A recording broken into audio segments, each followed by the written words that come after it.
Il Tribunale di Vicenza ha messo la parola fine all'avvertenza giudiziaria che aveva visto coinvolti il presidente dell'Unione Consumatori Veneto Antonio Tognoni e l'ex assessore di Romano Dezerino Claudio Zen. Tutto era partito dalla vicenda dell'impianto di rilevazione delle infrazioni all'incrocio di Spin, che aveva dato origine a numerose azioni giudiziarie e scontri sulla legittimità del Photored.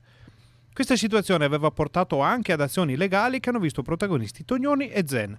Una di queste si è risolta con la condanna del secondo per aver detto, durante un incontro fra candidati sindaci, che Tognoni aveva pagato le spese di una precedente sentenza con i soldi dei consumatori. Questa sentenza dovrebbe porre la parola fine a una vicenda lunga e contorta. Credo di sì, almeno, per quanto ci riguarda, diciamo che il giudice ha emesso una sentenza di condanna dell'ex assessore perché mi aveva offeso e lui mi aveva offeso in più occasioni, ma in questa occasione qua era stato molto plateale, nel senso che mi aveva accusato di aver preso soldi dei consumatori, tra virgolette.